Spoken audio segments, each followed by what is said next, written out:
The results of the elections in Portugal are already known, and they couldn't be worse. Every scenario that was possible in the makeup of the Portuguese parliament, especially considering the rise of small parties like Chega, but also Iniciativa Liberal, fell to the ground, and the worst scenario was actually the one that prevailed. And that scenario was the socialists getting an absolute majority. At the time of making this video, the socialists have almost 42% of votes, and that means they have 117 deputies in parliament. In a parliament of 230 deputies, that represents an absolute majority, that starts at 116 deputies. The socialists actually increased by 9 the number of deputies they had in 2019. The Social Democrats got a little less than 28% of the votes and now have 71 deputies, 8 less than what they had in 2019. Chega had a great result, considering the number of deputies they had in 2019. With a bit more than 7% of the vote, Chega now has 12 deputies, 11 more than what they had in 2019. Iniciativa Liberal had almost 5% of the vote, and that means they got 8 deputies, 7 more than what they had in 2019. The left bloc had a bit more than 4% of the vote and got 5 deputies, 14 less than what they had in 2019. The Communist Party also had a bit more than 4% of the vote and got 6 deputies, 6 less than what they had in 2019. PAN got 1 deputy, 3 less than what they had in 2019. Livre also got 1 deputy and stays the same as in 2019. And CDS was removed from parliament completely. It had 5 deputies in 2019, now it has 0.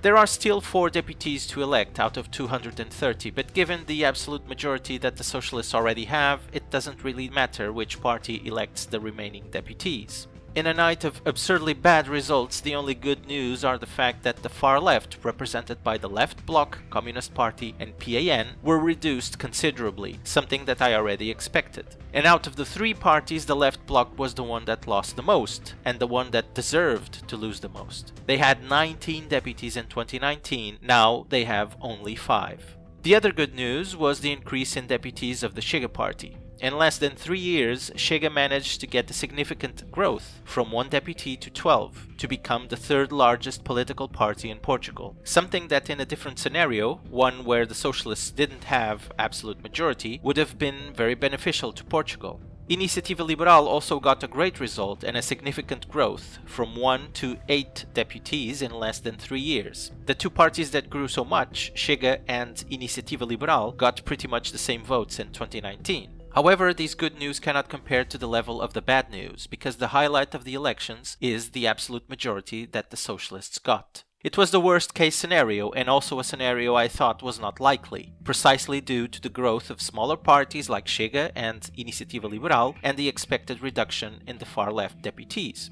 I thought the most likely scenario was the same that we saw in 2015 and 2019, where the socialists and the far left united to get absolute majority in parliament. Another possible scenario was the Social Democrats giving a hand to the socialists to get absolute majority in parliament. But I was completely wrong, and what I thought was the unlikely scenario ended up being what we actually got.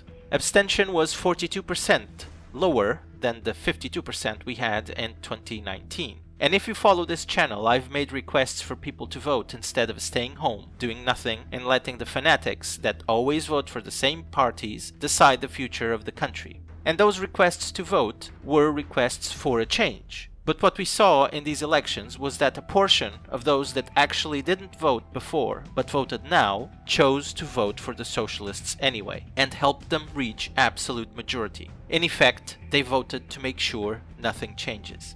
I think I've been clear enough in my previous videos when I talked about this worst case scenario of an absolute majority for the socialists. It didn't matter if it was through a coalition with other parties or by itself. In this scenario, it's the end of Portugal as a country. It means that the policies that have destroyed us socially and economically will continue for 4 more years. It means that corruption will continue to increase. It means that taxes will continue to increase. It means that wages will continue to decrease. It means that Portugal will continue to increase its debt. And it means that the money Portugal will receive from the European Union will be taken by the socialists and spent in everything but things that Portugal and the Portuguese people actually need.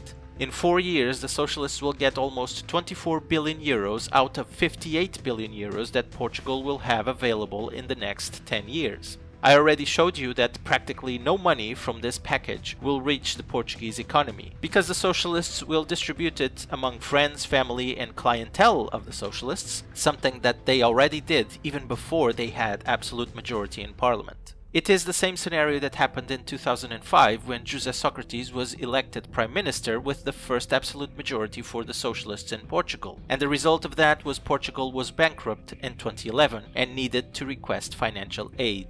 António Costa already made his victory speech and said the following regarding the absolute majority. This will be a majority of dialogue with all political parties and will promote the needed consensus in Parliament and with the social partners. He also said that as soon as he is nominated Prime Minister, he will have meetings with the parties in Parliament, but not with Chega, because it doesn't make sense. So you already have an idea of what this majority will be. It's about dialogue, but not with the third largest political party in Portugal, which is the Chega party. Plus, we already know how a socialist absolute majority works. There is no dialogue. This is just the usual political theater. José Sócrates said the same thing when he had an absolute majority, and he and the socialists did whatever they wanted. They could care less about what other parties think, and that led to the bankruptcy of Portugal in 2011. And it's also worth noting that the people currently in António Costa's government, including António Costa, are practically the same people that were part of José Sócrates' government back in 2005. All of this means that the Portuguese people decided that Portugal needed to continue with the worst results it has ever had. There are news of election fraud where people that showed up to vote were prevented from doing so because their vote had already been cast. Election fraud is not new in Portugal. We already had some cases in the past, almost always done by the socialists, but the corrupt system in Portugal, where the state's attorney and the justice system are all in the pockets of the socialists, makes sure that nothing ever happens to those that commit fraud. So the worst scenario came true and Portugal is lost. It has no future. And with all the instability all around the world thanks to the authoritarian behavior from the left and far left taking advantage of the pandemic, plus the fact that those responsible for the virus have suffered no consequences, Portugal is now on the front line for the next bankruptcy, for more poverty and for more misery. I usually end these videos with "I hope you like this," but today there's nothing to like. So I'll just say I'll see you next time, because I intend to continue exposing the lies and crimes of the socialists no matter what.